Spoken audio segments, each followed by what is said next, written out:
지금 부른 찬송 584장은 그 앞에 두 단인가 그 부점을 그 살려야 됩니다. 찬송에. 한 번씩 때려가면서 쳐야 되는 노래인데 그걸 안 하고 넘어가니까 조금 너무 부드러웠어요. 그죠? 앞에 그 부점 우리나라 지켜주신 하나님께 찬양하라 이렇게 돼 있어요. 억눌렸던 결의 울음 가슴 터져 쏟아졌네 만세 소리 울린 그날 태양빛도 눈부셨네 이렇게 좀 사람 리듬이 살아나잖아요. 그번부터 우리나라고 무슨 옛날 팔도강산 노래가 돼버립니다.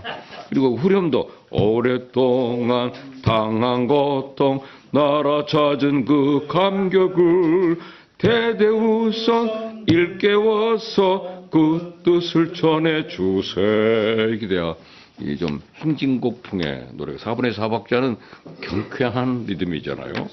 그러니까 우리가 노래를 부를 때 공교하게 부르라고 성경이 명령해서요. 공교롭게 스킬풀 하지 않으면은 하나님이 기분 나빠해요. 찬양도 공교로워야 됩니다. 그리고 이 찬송에는 그 나라 사랑의 광복도 들어있고 3.1절 의미도 들어있고 이렇게 조국에 대한 애정이 다 담겨 있는 특별 찬송입니다. 그리고 대한민국에서 만든 찬송이 어두운 밤 앞에 김재준 목사님이 작사하고 이동훈 분이 장로님인데요. 그분이 그 이북에서 오신 분이잖아요. 세문안교회 장로님이죠. 이동훈. 그분 아들이 이수영 목사입니다. 그래서 이동훈 우리나라의 바이올리스트 빌리그람 전도 대회 때 나오셔서 이분이 할렐루야 지휘했죠. 그때 그 이동훈 장로님의 지휘였습니다. 바이올리스트. 그분이 만든 찬송가고요.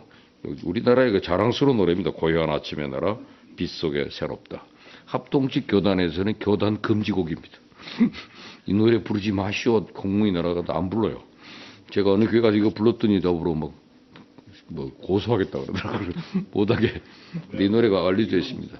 아니 너무 그 고요한 아침의 나라니 너무 조국에다만 김재준 작사란 것 때문에 거부하는 거예요. 여러분들 오늘 과감하게 오늘 584장을 부르셨습니다.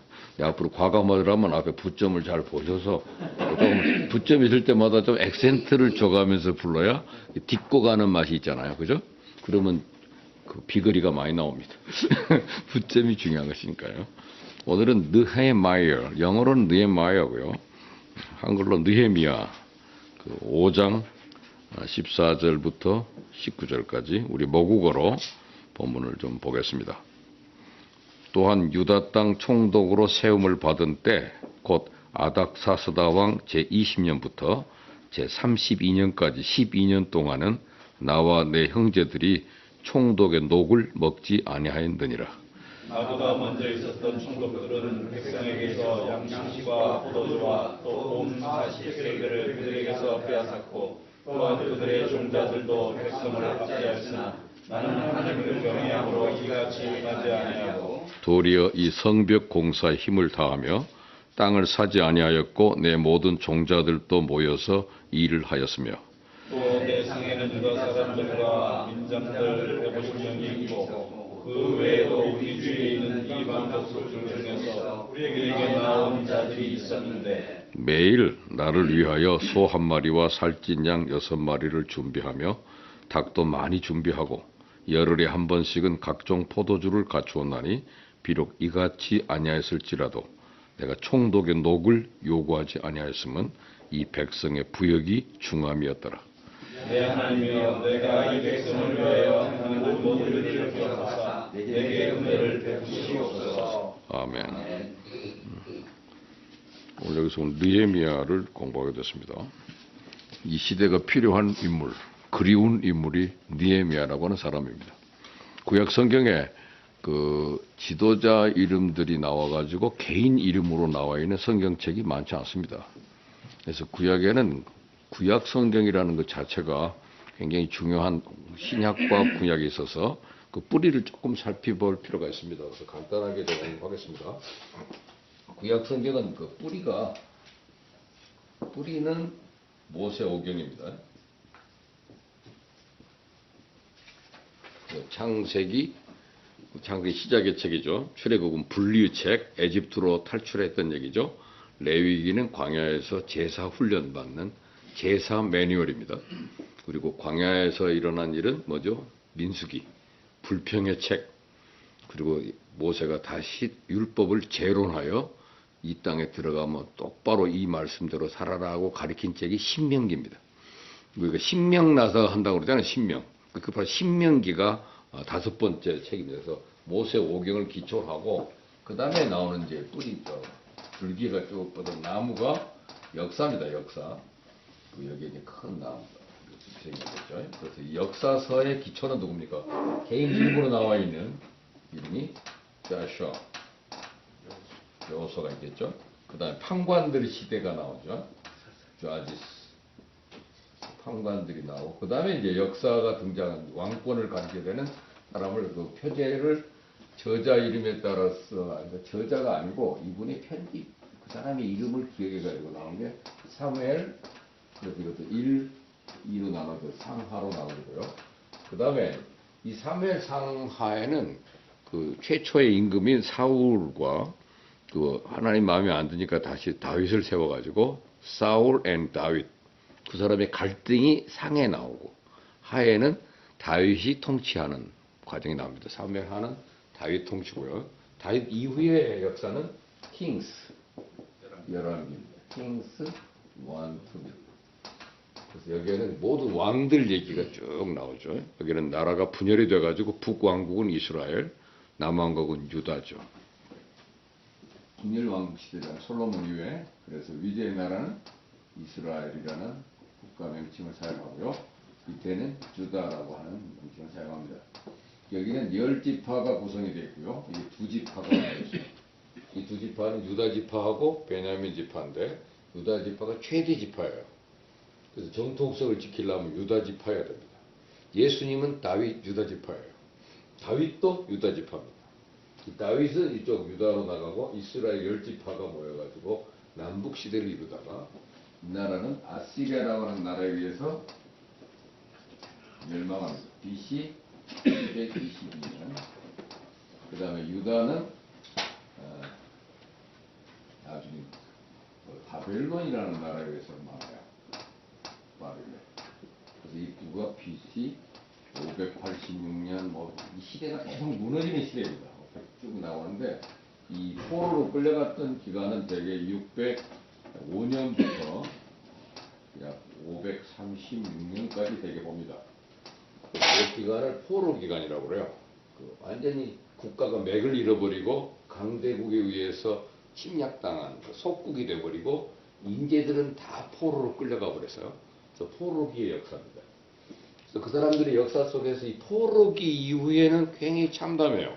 그래서 역사를 보는 시각이 달라져서 그때의 역사를 다시 재구성해서 본. 그래서 하나님께 예배를 잘 드려야만 복을 받았다. 예배를 중심으로 하나의 그 역사를 재구성한 책이 유명한 역대서입니다. 크로니클. 그것도 상하로 나누었죠. 역대상, 역대하 그러죠. 역대상에서는요, 이 시간에 그 포로로 갔다 오고 난 다음에 이스라엘 역사에서는 누가 가장 위대한 인물이냐면 다윗과 솔로몬 뿐이에요. 그래도 외국에 가봐도 성전을 세웠던 인물은 다윗이고 솔로몬이다. 그래서 이 크로니클 역대서에서는 그 다윗의 스캔들, 또 솔로몬의 여러 여인들 문제 싹 빼버렸어요. 그것도 다 능력이 있으니까 여자도 많이 거느리는 거지 이게 역사를 새롭게 봐버리는 책이 크로니클입니다. 그래서 요 역사를 다시 재구성한 크로니클과 맞춰서 이렇게 성경을 보면 균형이 잡혀요. 근데 성경은 열왕기도 써놓고 역대기도 써놨어요. 모든 사실을 덮어버리지는 않습니다. 그러니까 다윗의 사고 친 것도 기록은 여러 개 있어요. 사무엘에 있다고. 근데 크로니클에는 빼버렸어요. 그런 게 중요하냐? 성전이 중요하지. 그리고 난 다음에 이 포로기의 역사 속에서 가장 위대한 인물들 3사람이 역사서에 등장합니다. 그게 누굽니까? 에스라, 그죠? 그 다음에 오늘의 주인공 느헤미야이고요. 그리고 이 시대의 임금 부인으로서 국가에 큰 기여를 해가지고 유대 종족을 멸살을 막고 회복을 시켜줬던 위대한 인물이 에스더입니다. 그래서 이 세 명의 이름이 등장을 해요. 굉장히 중요한 인물이죠. 그리고 이 역사와 이 조서와 사사기 그리고 사무엘상으로 이어질 때 역사서와 역사가 재미가 없을까봐 중간에 미니 시리즈 한 편이 들어가요. 이게 유명한 루시라는 책입니다. 한 여인의 이름으로 된 책이 들어가죠. 분위기가 달라지잖아요. 망가졌던 한 가정이 하나님 은혜로 회복되어져 가는 놀라운 가정 얘기가 룻기입니다. 루다고 에스더라는 이름이 여성 이름으로 유일하게 기록된 책입니다. 그래서 에스라는 누구냐면 그 목사님입니다. 여자 같으면 그 당시 제사장이에요. 영적 지도자고요. 그리고 그분의 역사책의 기록에 의해서 그 시대의 상황을 잘 리포트가 됩니다. 그리고 이 느헤미야는 평신도입니다. 평신도 지도자로서 그 시대에 큰 역할을 했죠. 그래서 역사에는 여러 지도자들이 있지만 에스라 리더십, 느헤미야 리더십, 에스더 리더십을 따지는데 특별히 느헤미야는 클린 리더십으로 유명합니다. 그래서 오늘 느헤미야를 제가 육군사관학교에 가서 일주일간 특강으로 강의한 적이 있고요. 육사 교수들 세미나에서 한번 다룬 적이 있고 한국 교수들에게도 느헤미야 리더십 가르치게 됐습니다. 느헤미야가 중요한 인물입니다. 한 평신도로서 역사에 끼친 영향이 굉장히 크고요.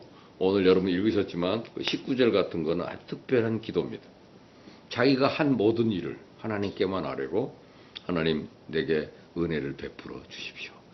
제가 한 일을 기억해 주시고 여러분 자기가 한 일이 있어야 돼요. 히스기야도 제가 한 일을 기억해서 제 생명을 살려달라고 그랬더니 하나님께서 15년 연장해 줬어요. 여러분 한 일이 있어야 됩니다. 형집과를 기억해 주십시오. 예배의 처소를 내놨다. 그러니까 하나님 그러면서도 하나님 제게 은혜를 베풀어 주십시오. 이게 느헤미야 기도예요. 느헤미야 기도를 보면서 아주 중요한 제목을 배웁니다. 우리의 노후를 걱정하는 분들이 많잖아요. 노후를 할 때도 이렇게 하면서 내 노후도 주님이 책임져 주십시오. 그렇게 기도하는 것입니다. 우리의 노후도 하나님의 손에 있는 거지 돈 좀 모아놨다고 되는 게 아니더라고요. 제 친구도 이렇게 매덕 가지고 나가라 그러니까 돈만 가지고 나가면 뭐 하겠어요. 아무 의미 없습니다. 돈만 있다고 내 인생이 보장되는 게 아니거든요. 두 분이 돈 많이 모아가지고 이제 여생을 잘 보내려고 그러는데 중풍 맞아 버렸어요. 두 분이 다.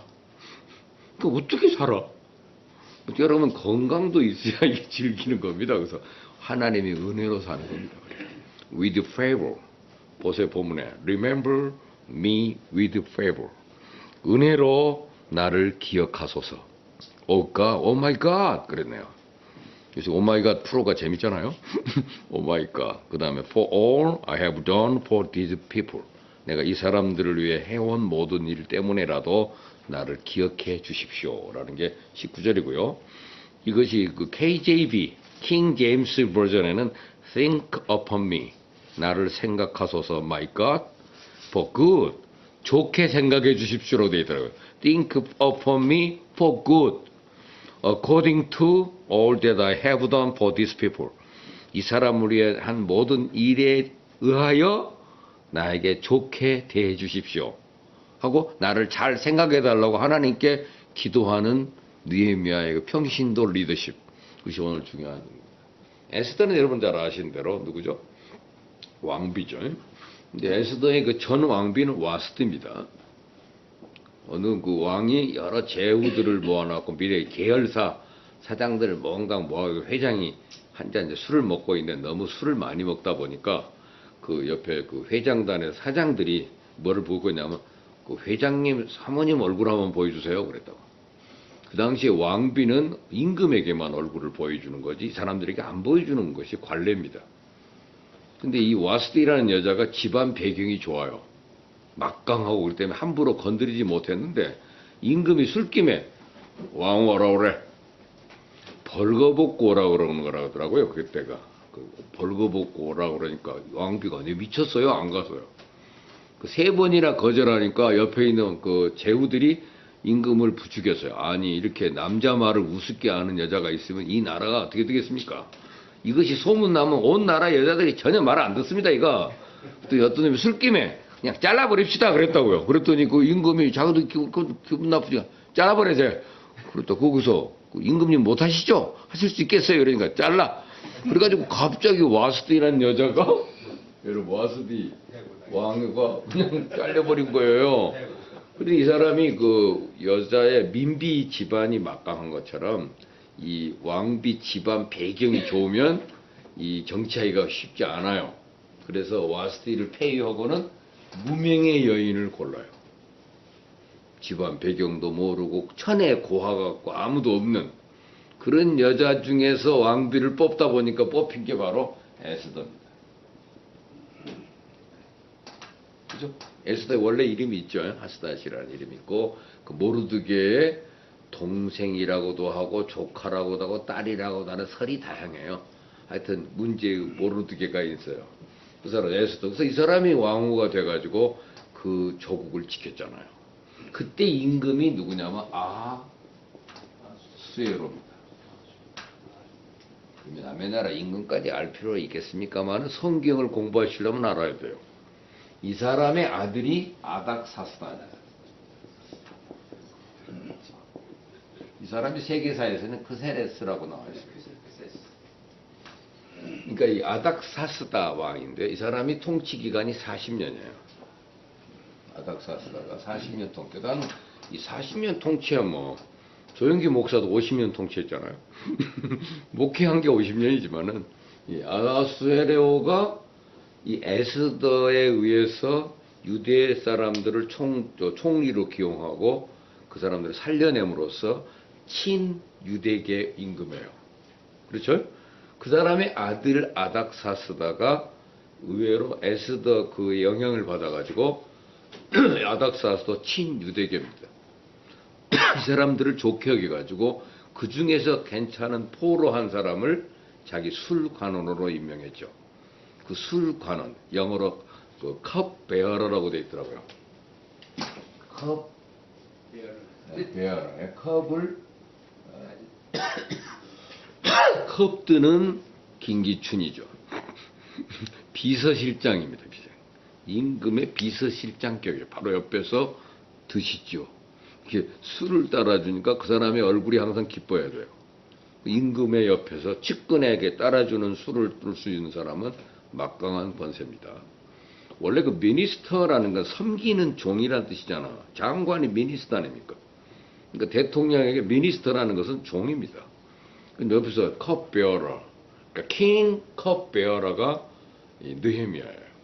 느헤미야가 그러니까 이 사람을 친유대 정책을 쓰는 사람이라 그 사람을 좋게 여겨가지고 발탁을 했는데 여기 아닥사스다의 왕비는 반유대인입니다.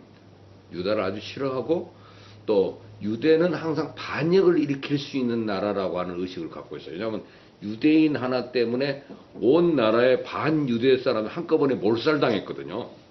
그래서 그 모르드게에 의해서 그 누굽니까 하만을 따르던 수많은 사람이 한꺼번에 다 살육을 당한 끔찍한 민족이기 때문에 어떤 면에서 유대의 승리는 반유대 정서도 있단 말이에요. 그래서 왕비는 굉장히 그 반유대적이고 또 유대가 다시 그 팔레스타인의 중심 나라이기 때문에 그 나라가 이렇게 회복이 되면 그 나라가 다시 온전하게 되면 또 우리에게 적이 될 수 있고 그들은 에집트로도 붙을 수 있고 이쪽으로도 붙을 수 있는 중요한 자리에 있는 거기 때문에 다시는 성을 회복시키지 않는 것이 좋을 줄 알아요 하고 누가 상소를 올렸더니 임금이 그 사람들이 돈을 많이 내니까 그냥 결제해줘 버려서요. 근데 그것을 지지한 사람이 왕비입니다. 아닥사스다의 왕비. 그런데 오늘 이 느헤미야가 그 술관원으로 있을 때 그 사람들이 포로가 풀렸다고 그랬잖아요. 포로가 누구 때문에 돌아갔습니까? 페르시아 왕 중에 고레스라고 하는 고레스는 다니엘의 조카로 알려져 있습니다. 다니엘이 외삼촌이래요.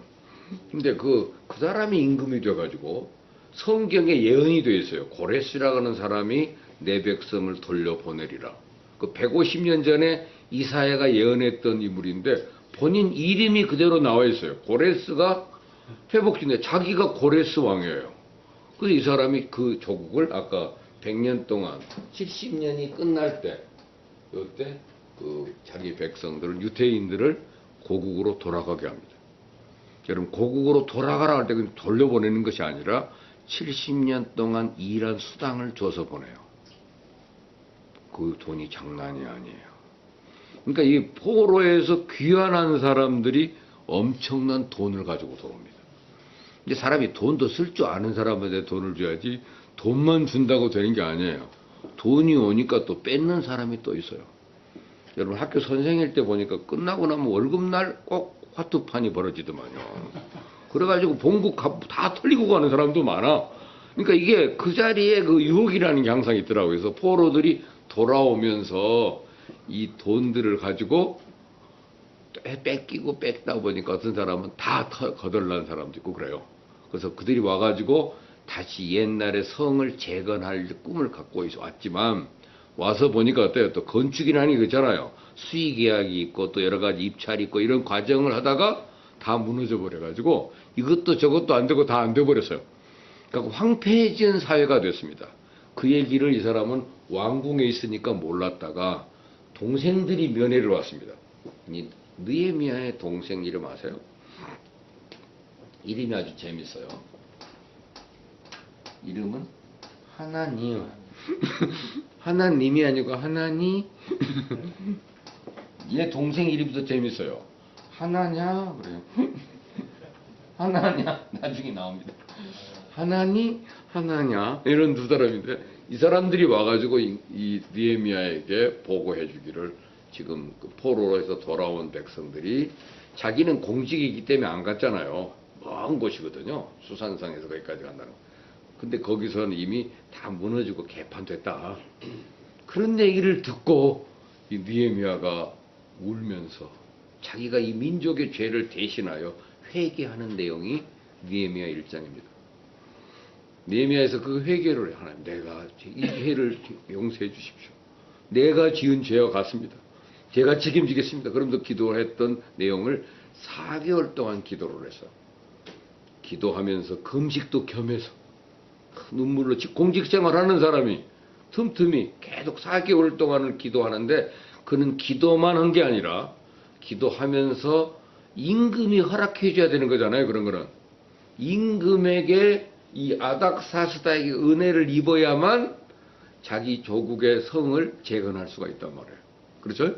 그러니까 늘 기도할 때마다 이분에게 제게 은혜를 베풀게 하옵소서.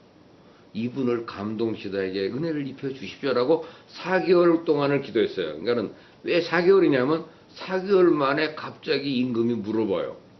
술 따르는데 자네 요새 안색이 왜 안 좋네? 이렇게 질문하는 때가 4개월이에요. 기간이 정확하게. 그런데 그분은 그 혹시 임금이 그런 날이 올 때 뭘 답할까를 미리 준비해 놨어요. 기도 중에 이미 A안, B안, C안을 가지고 있는 거죠. 그러다 딱 질문했을 때는 C안. 이게 떠오르잖아요. 요것도 그렇게 바로 지금 답을 합니다. 여러분, 기도만 그냥 하는 게 아니에요. 기도도 전략적이어야 되는 거지. 그 기도가 응답되는 날이 있잖아요. 그럴 때는 갑자기 더 생각해보고 오겠습니다. 그럼 돼요? 이렇게 하겠습니다는 프로젝트가 나와요. 그래서 이러다 보니까 어느 날 질문하는 거예요. 왜 요새 너 얼굴이 안 좋아? 근데 마침 옆에 왕비가 앉아 있었대요. 근데 자기가 자기 우리 유대 성읍이 불타서 그런 얘기하면은 반유대 정서를 갖고 있는 왕비가 안 좋아해요. 그러니까 그런 말 안 하고 뭐냐면 제 선영이 불타서 제 마음이 편치 않습니다. 그래서요. 말도 지혜롭게 해야 돼요. 그랬더니 그래 임금이 갑자기 왕비도였고 그러니까 이 사람이 객기를 부릴 마음이 있어요. 이 사람이. 그래? 내가 어떻게 해줬으면 좋겠어?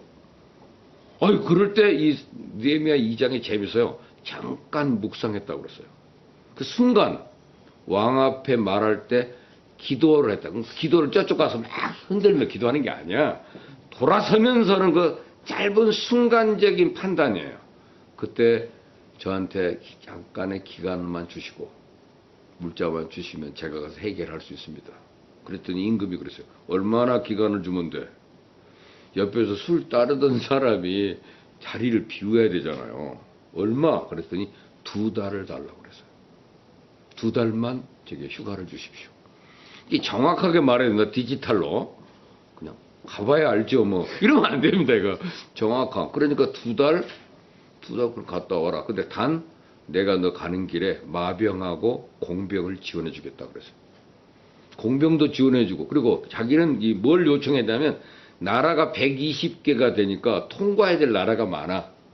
거기 그 유대까지 가는데 통과할 수 있는 증을 만들어 달라고 그랬어요. 그러니까 어디든 왕명으로 가면 누가 뭐라고 그러겠어요. 그죠? 그 비자를 내달라는 얘기죠. 그랬더니 비자뿐만 아니라 군인 호위병하고 공병, 마병을 내가 지원해 주마. 그래서 성경은 일컬어 우리가 구하는 것보다 더 주시는 하나님을 말하죠. 그래서 그 내려갑니다. 가보니까 개판이지. 근데 이 사람이 개판이란 소리 안 하고 밤에 자기 종자를 데리고 조사를 해봐요. 어떻게 무너졌나, 건축 상황이 어떤가 다 보는 거지. 그리고 난 다음에 그 사람들이 찾아와서 내가 하나님의 도움으로 여기로 왔는데 우리 다 같이 우리 성읍을 세워야 되지 않겠냐, 힘내자. 그랬더니 동기를 유발시켜가지고 그 사람들이 야, 이분이 하나님의 도움으로 왔고 왕이 도와서 왔다니까 그들이 다 참여를 해요. 그랬더니 이 사람들이 온 거에 대해서 반대하는 세력이 또 있어요. 기득권을 잃어버리잖아요. 이 사람 때문에 손해보는 사람이 있다는 사실도 기억해야 됩니다. 그러니까 좋은 일을 하면은요, 상대방은 또 손해보는 사람이 있다니까요. 이 동네가 다 예수 믿어버리면요, 절은 뭐 먹고 살으라고. 그잖아요? 여러분, 다 예수 믿게 되면요, 술집은 어떡하라고. 그러니까 이 반대 세력은 언제나 있게 마련이에요. 우리의 승리 옆에 우리가 전국 복음화 이런 소리 자꾸 보니까 불교가 미워하는 거예요. 전국이 복음화되면 우리는 어떡하라고. 이게 남의 그 기존 천년 왕국을 만들었던 불교를 우습게 보고 앉아서 봉은사 역 이름 붙인다 그랬다고 또 막 카톡으로 욕하고 기독교인들이 난리 아니에요. 또 그건 코엑스 역으로 해야지. 절대 안 됩니다. 죽으나. 그 불교는 열받지.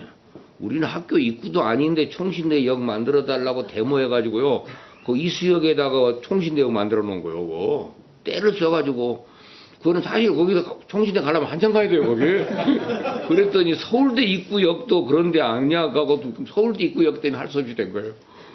서울대 입구역은 내려서 서울대를 또 버스 타고 가야 되거든. 그러니까 서울대, 근데 우리 총신대 돼달라고 막 또 교인들이잖아, 신학대 학생들이 떼쓰고 울고 차량기도 해가지고 할 수 없이 만들어 놓은 거예요, 그거. 그리고 또 남성역에다가도 또 만들어가지고 거기다가 또 총신대 입구라고 또 써놨어. 그러니까 두 군데야, 거기가. 그래서 내가 너무 지나친 어떤 요구요. 이슬람이 한국에 돌아갔고 이 나라가 그냥 큰일 났다고 생각해요. 우리나라에 원래 이슬람이 선교사들이 미리 왔으면 우리나라도 진작 믿었을 거예요. 에?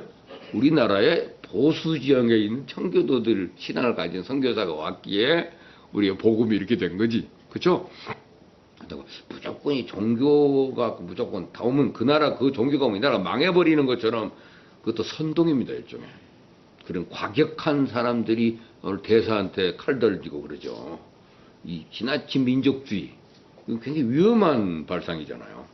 근데 오늘 이런 상황들을 이제 배우면서 느헤미야가 거기 가서 해가지고 52일 만에 성전을 건축합니다. 성전을 딱 건축해 놓고 거기 사람들은 새로운 예루살렘이니까 수준 높은 사람들이 들어와 살아줘야 되잖아요. 문화시설도 바꾸고 그 예루살렘 성에 주민들을 모집해요. 하고 좋은 사람들을 새로 다 거기에 영입합니다. 근데 환경은 좋고 집도 좋은데 와보니까 영적인 진공 상태예요. 왔는데 왜 여기 살아야 되는지를 몰라. 그래서 그들에게 하나님의 말씀을 가리키는 일을 해야 되겠다. 그래서 워터게이트, 이게 성경에 나오는 워터게이트가 거기 나옵니다. 수문 앞에서 부흥회를 해요. 영적인 진공을 메우기 위해서는 느헤미야는 공무원이었고 행정가였고 건축가로 왔다가 자기는 그 일을 감당 못해요. 그래서 초청한 부흥사가 에스라입니다. 그래서 에스라가 거기 와서 강의를 해요. 온 이스라엘 백성이 9시간을 서서 설교를 들었대잖아. 성경을 듣고, 그럼 레위인들이 다니면서 성경을 풀어주고, 그러면서 그 눈물 흘리면, 이때까지 포로로 끌려가서 성경을 안 읽어봤거든. 하나님의 말씀을 모았던 그 백성들에게 학사 에스라, 탁월한 리더입니다. 그분은 역사가요, 제사장이었어요. 근데 이분은 강력한 분리주의자예요. 거기 바벨론인과 결혼한 사람들, 호네라들은 여기 들어오지 마라. 그런 강력한 분리정책을 써요, 이 에스라는. 이 사람이 와서 느헤미야는 모든 국민들의 영적인 공허감을 메워주기 위해서 말씀이 필요하다. 그래서 이 에스라가 처음으로 수문학 광장에서 나무로 된 강대상을 사용합니다. 거기서 성경을 가리켜서 지금도 이 강대상이 생겨진 것은 에스라 때문이에요. 에스라 신학대학도 있어요, 지금. 에스라 성경연구원도 있고. 이 느헤미야. 그래서 느헤미야가 이분들에게 자기는 할 수 있는 일이 행정적 지원은 가능하지만 영적인 일은 자기가 못하는 거잖아요. 그래서 에스라가 왔고, 그래서 에스라를 먼저 성직자이기 때문에 먼저 책 순서가 나오고 그 다음에 느헤미야가 나오는 거예요. 그렇지만 여성으로서 탁월한 공헌을 한 에스더도 성경책 이름으로 넣어놓자 하는 것이 유대인들의 결정이에요. 그래서 순서가 이렇게 나옵니다. 그래서 구약 성경은 역사서는 이걸로 끝나는 거예요. 이게 여기 에스라, 느헤미야, 에스더로 끝나고 옆에 있는 이 나무는 뭐예요? 이 나무는 요건 다른 책입니다. 요 책은 요건 안 지워질 가능성이 있까? 보드 마카인데 여기는 뭐 지혜 오경, 그죠? 욥기, 시편, 잠언, 전도서, 아가서. 요것은 수필 문학 같은 장르로 말하면 하나의 지혜 오경이라고 합니다. 그 다음에 옆에는 이런 역사 시대에 선지자들은 어떤 일을 했는가? 선지서가 이게 한 틈이 나오잖아요. 그래서 선지서들이 글을 길게 쓰면 메이저 프로핏, 대선지서. 짧게 쓰면 마이너 리그죠. 마이너 프로핏, 소선지서. 그래서 여기 유명한 이사야, 예레미야, 에가, 에스겔, 다니엘까지가 대선지서.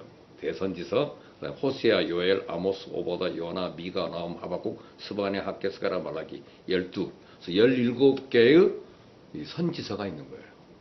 그러니까 네 가지입니다. 기초는 뭐예요? 율법, 역사, 요건 지혜, 수필 같은 거죠. 요건 뭐예요? 예언서입니다. 예언서. 신약 성경이 똑같은 구조로 되어 있어요. 기초는 복음입니다. 그죠? 마태, 마가, 누가, 요한의 복음이 있고 역사는 사도행전. 그 다음에 편지는 로마서부터 시작한 편지입니다. 유다서까지 편지고, 그 다음에 계시록은 유일한 요한계시록 예언서입니다. 그래서 긴 구약의 구조를 이해해야 성경을 보는 거예요. 아, 구조가 그렇게 됐구나. 그렇죠? 어떤 그 디지털 CEO 한 분은요, 회로를 이렇게 보면 외워버리더만요. 라디오 뒷판 이렇게 딱 열어보면요, 회로를 딱 보면 그냥 외워서 그 사람은 다 쓰더라고. 그거 다 자기 은사요. 그러니까 성경은 구조가 이렇게 되어 있는데, 근데 오늘 여기서 느헤미야라고 하는 사람은 어떤 위치에 있는가를 알겠죠. 한 개인의 이름으로 탁월한 리더십입니다. 그 사람은 이거 성전을 건축할 때요, 제사장도 일을 시켰더라고. 제사장은 당신 그 강대상 앞에는 네가 닦아라. 자기 일을 전부 일을 맡겨요. 한 사람도 빼놓지 않고. 그리고 그 동네 와서 장사하는 놈도 있잖아요. 그럼 너는 상인들이니까 길거리 청소를 좀 해. 그래가지고 그 사람들한테 다 관계를 갖고 한 명도 빠지지 않고 일을 맡기는 리더십. 대단합니다. 그리고 반대하는 사람들 앞에는 절대 즉각 응전하면서 그들이 방어를 하는 탁월한 리더십. 그 모욕, 여러 가지 방해가 많았어요. 그것도 아니면 도비와 커넥션이니 탁월한 그 암초들이 많았는데 그것을 잘 해 나갑니다. 그런데 와서 보니까, 그리고 난 다음에 임금이 이제 2개월 동안 갔다가 와서 다시 술 따르려 그러니까 얼굴이 바뀌었잖아요. 그러니까 임금이 너 거기 가서 총독이나 해라 그랬어. 그래서 이 사람이 총독으로 온 게 거기 나와 있잖아요. 재임 기간이 14절에. 그 아닥사스다 왕 몇 살 때. 몇 년간 가는 그 몇 년 재위 기간이 나와 있잖아요. 그죠? 몇 년간? 20년부터 32년까지, 그러니까 약 12년 동안 그 총독의 직을 수행하게 됐습니다.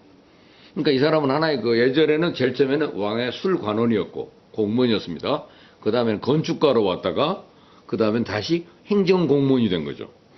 그러면서 와서 어떻게 통치를 했는가 와 보니까 이 국민들이 이 인자로 이게 너무 나누어져 빈부격차가 너무 심해요. 그래서 사람들에게 전부 돈을 못 갚으면 자식들을 이름으로 같이 계약을 하잖아요. 안 하면 보증을. 만약 돈 못 갚으면 자식 때라도 받아내는 방법이 그 당시에도 성행했어요. 그래서 돈 못 갚으면 자식들이 노예로 끌려가야 되는 입장이 생긴 것입니다. 그럴 때 느헤미야가 이런 원통한 문제를 놓고 귀족들을 다 집합시켜가지고 우리는 모두 한 형제다. 우리가 위가 뭐며 아래가 어디 있느냐. 그렇게 하지 마라. 그러면서 이 사람한테 뺏은 돈 있으면 100분의 1, 1%씩 돌려주고 그 다음에 그들에게 아주 요구하는 겁니다. 남에게 빚을 못 갚으면 7년이 지나면 받지 마라. 이스라엘 법이 특별해요. 빚 못 갚은 지 7년 되면요. 빚을 탕감해버려요. 그동안에 얼마나 못 갚느라고 고생했겠냐. 없던 걸로 하자. 이렇게 해주니까 그 나라가 아주 탄력이 있는 나라라니까요. 그러다가 50년, 7, 7이 49 플러스 알파. 그것이 희년이 되는 날은 모든 문서를 찢어버려요. 종으로 팔렸던 사람도 원내 확 한속시켜주는. 그래서 새로운 소사이어티를 만들어내는 것이 이스라엘의 나라입니다. 그래서 희년이란 말이 바로 그겁니다. 가장 안식년을 7번 보내는 가장 즐거운 날. 77이 49 플러스 알파. 그날은 모든 제도를 새롭게 한다는 거예요. 땅을 팔았는데 50년 되잖아요. 그러면 원주인에게 돌아가. 그동안에 네가 썼으면 그만이지 뭘. 원래. 그러니까 모든 사회가 하나님이 주신 원래의 모습으로 원상복귀시키는 문화. 그것이 히브리 문화예요. 그래서 그 나라의 문화로 바꿔주는 선택을 하는데 이 귀부인들은 기껏 뺏은 재산을 그냥 주기는 뭐하잖아요. 그렇잖아요.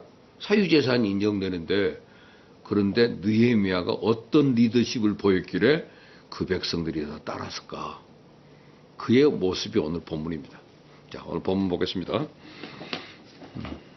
오늘 이 시대의 그 현대의 진리 기준은 자기 이익입니다.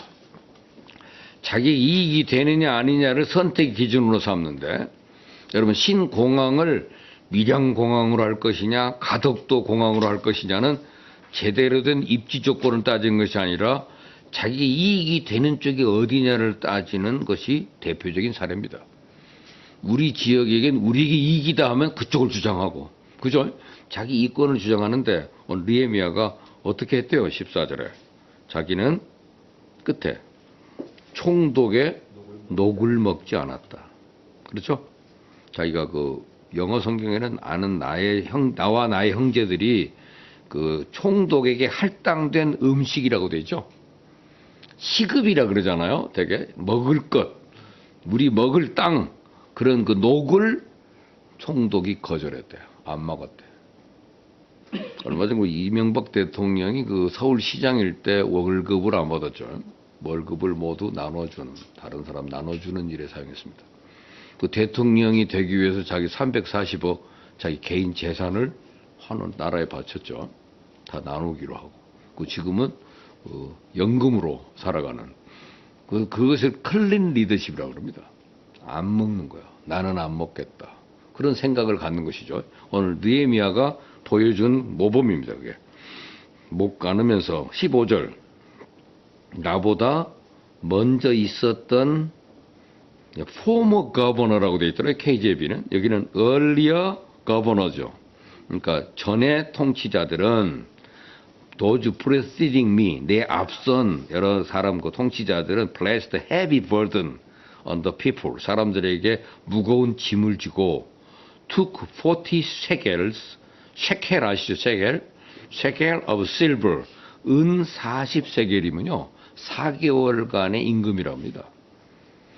은 40세겔이 그러니까는 4개월 동안의 임금인데 임금 4개월 정도면 얼마나 될까요? 각 개인차가 있겠지만은 250만 원 정도를 기본급으로 한다면 약 1000만 원 정도를 모든 사람에게 부과했대요.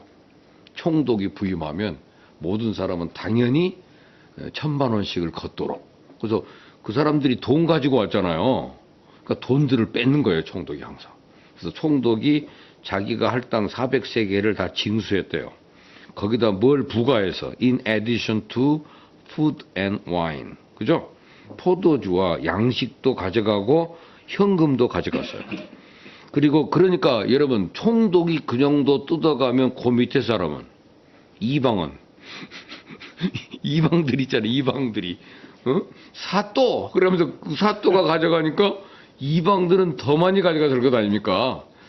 윗물이 맑아야 아랫물도 맑지. 위에서 이렇게 뜯어가면 밑에도 더 많이 가져갔어요. 그래서 그 많은 사람들이 그들의 종자들도 종자가 누굽니까? 그 밑에 데리고 있는 사람들이잖아요. 그 어시스턴트라고 나와 있습니다. 그 사람들은 더 많은 짐을 부과했다. 그러나 그 다음에 중요한 말이 있습니다. 나는 하나님을 경외함으로 이가 쟁취 아니하였다. 참 이게 매력적인 말입니다. 그죠? But out of reverence for God, I did not act like that. 나는 그렇게 하지 않았다. 나는 하나님을 경외하는 사람이기 때문에 하나님을 경외한다는 이유로 자기는 그렇게 하지 않았다. 그러면서 도리어 이 성벽 공사에 힘을 다하며 그리고 난 다음에 공무원이 땅을 사버리면 어떡합니까? 그쪽 땅 계획 세워놓고 땅을 사. 그러면 돈 버는 거 당연하죠. 그래서 청문회 가면 맨날 그것 때문에 걸리는 거 아닙니까? 그죠? 자기가 있을 재임 당시에 그 땅 해놓고 지가 자기 친척 명의로 사놨다. 그리고 지가 다시 환수해 갔다. 다 그 사건이잖아요. 근데 이 사람은 자기는 그런데 땅을 사지 않았다. 내 모든 종자들도 그러니까 이 사람이 그러니까 밑에 있는 사람도 그렇게 안 한 거예요. 그래서 종자들 모여서 성벽 공사에 참여하여 이 일을 했다. 그러면서 내 상에 밥 먹는 사람은 유다 사람들, 민장들 150명, 식졸들이 있잖아요.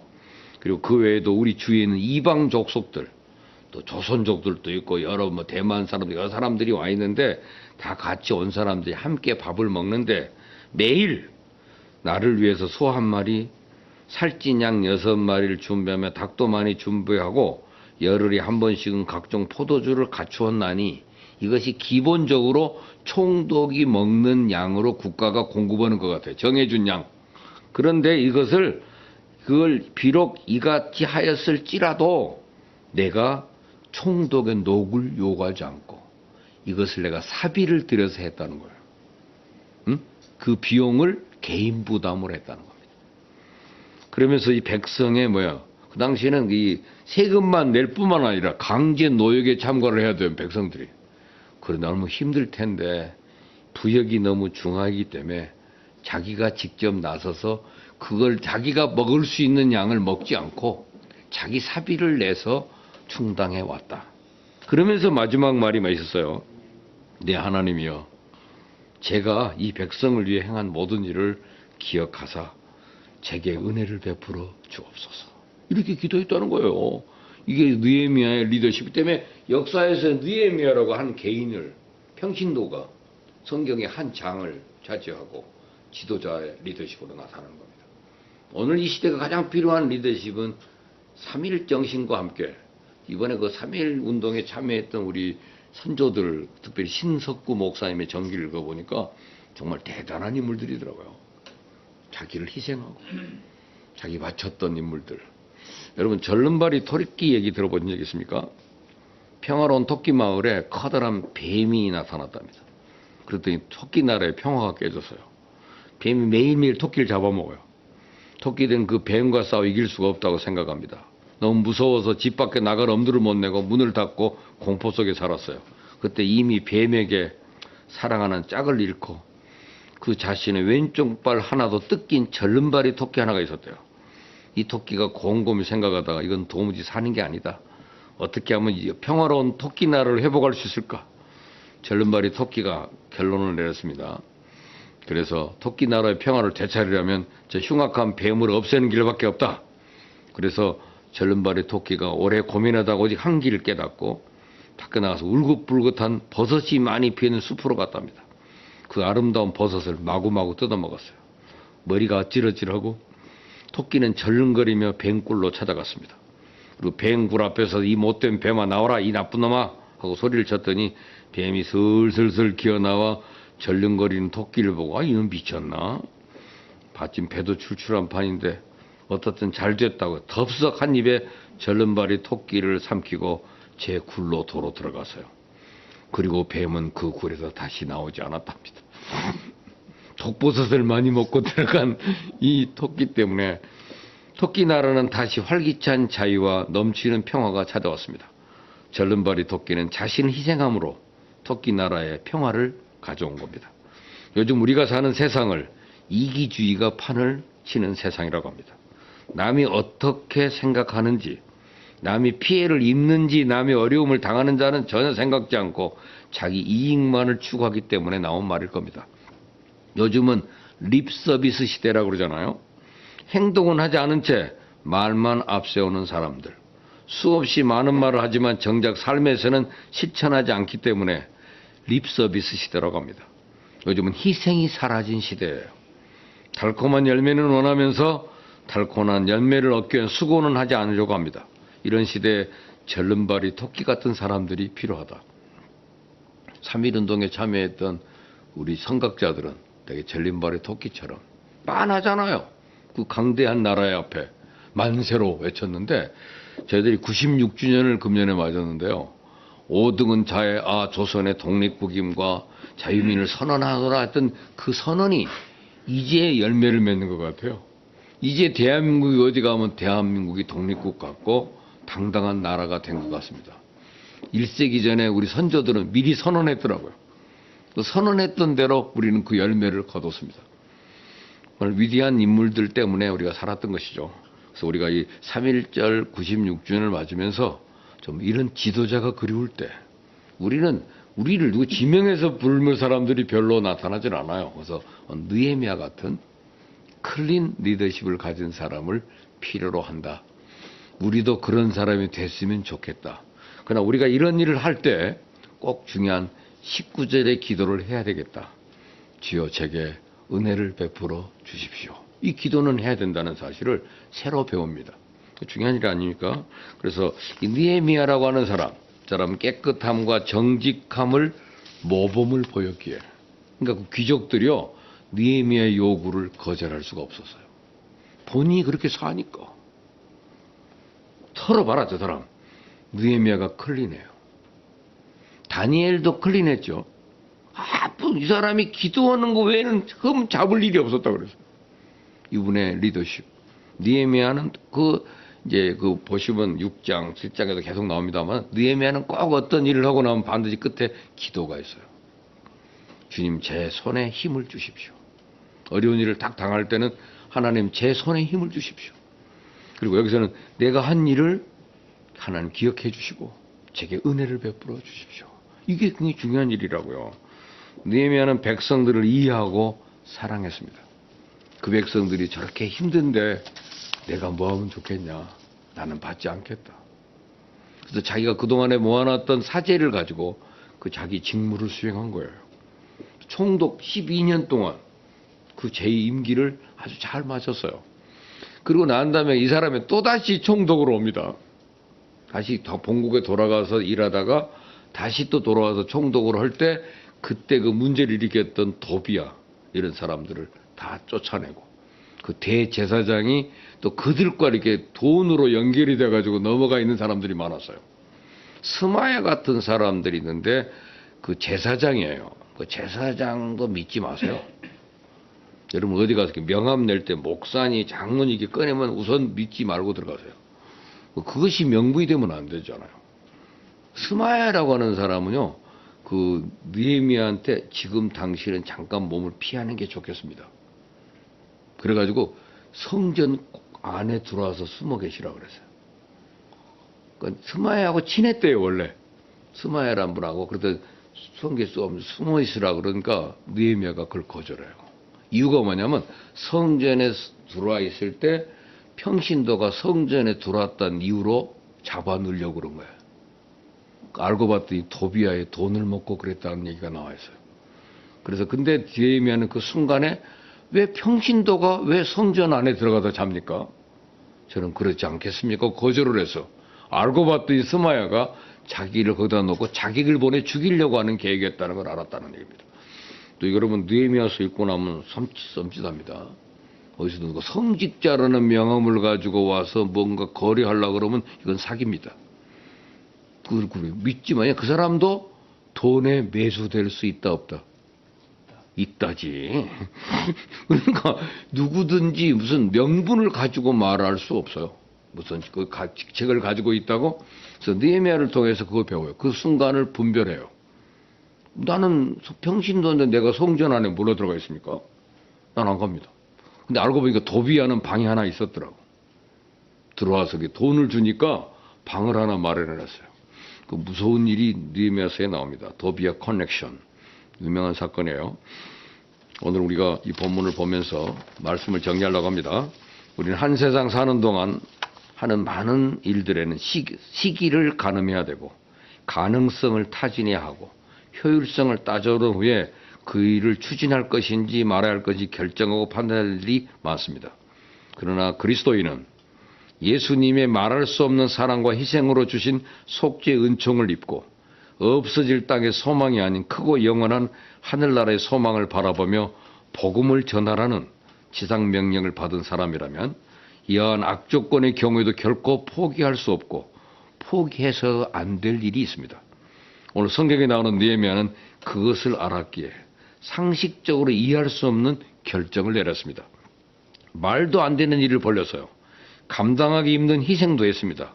순간순간 엎드려 감당할 수 있는 힘을 달라고 주께서 명하신 일이니 주께서 도와주시라고 불같은 성령의 역사를 일어나게 해달라고 하나님께 눈물로 기도하며 살았습니다. 왜냐하면 그것은 그가 해야 하는 일이었기 때문에 우리가 이 3.1절을 맞으면서 우리가 거부할 수 없고 피해갈 수 없는 주님의 당부가 무엇인지를 다시 한번 깨달았으면 좋겠다 하는 의미에서 오늘 이 말씀을 나눕니다. 여러분 노만 슈아츠코프라고 하는 사람의 얘기가 있는데 그 사람 월남전의 영웅입니다. 1970년 5월 28일 그 대령이 한 병사가 지뢰 폭발로 부상당했다는 소식을 듣고 헬기를 타고 현장에 갑니다. 근데 부하들이 헬기로 부상병을 후송하는 동안 또 다른 병사가 지뢰를 밟고 쓰러져 비명을 지릅니다. 지뢰밭에도 못 나와요. 중대 병사들은 무서운 위험에 처하려고 겁을 먹고 있습니다. 자칫 잘못하면 다른 지뢰를 건드릴 수 있기 때문에 그때 이 대령이 위험에 빠진 중대와 부상병을 구하기 위해 자기가 조심조심 지뢰밭으로 들어갑니다. 그러나 20m 거리에서 다시 지뢰가 터져서 세 번째 병사가 중상을 입었고 그 슈아츠코프 대령도 다쳤습니다. 하지만 멈추지 않고 어렵게 접근한 끝에 슈아츠코프 대령이 가까스로 두 병사를 모두 안전하게 건져내서 무사히 지뢰밭을 빠져나올 수가 있었어요.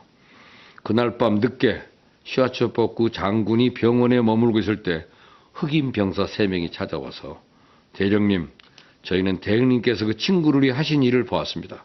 우리는 이 일을 결코 잊지 않을 겁니다. 그리고 대대에 있는 모든 병사들에게 대령님이 하신 일을 알릴 겁니다. 이 사건 이후 슈아츠코프 대령은 미국 육군에서 전설적인 인물이 됐고 그의 휘하에 있는 모든 장병들은 그를 자랑스럽게 여기며 그에게 충성을 다했다고 합니다.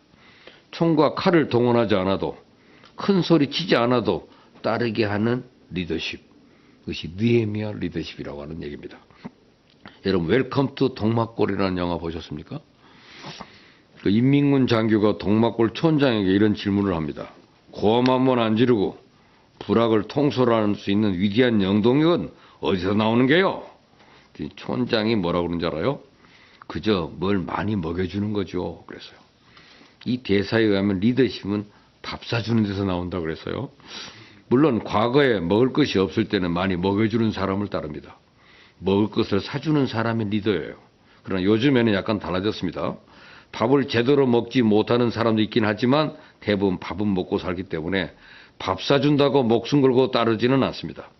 요즘에는 먹을 것 사주는 사람이 리더가 아니라 감동을 줘야 리더가 됩니다. 말 잘한다고 리더가 되는 것이 아니라 행동으로 보여줘야 리더가 됩니다.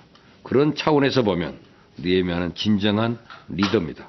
그는 깨끗하고 정직함으로 모범을 보였고 백성들을 이해하고 사랑함으로 모범을 보였습니다.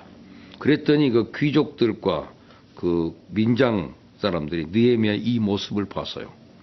그래서 느헤미야에게 반발하지 않고 느헤미야의 요구에 순종하게 됐습니다.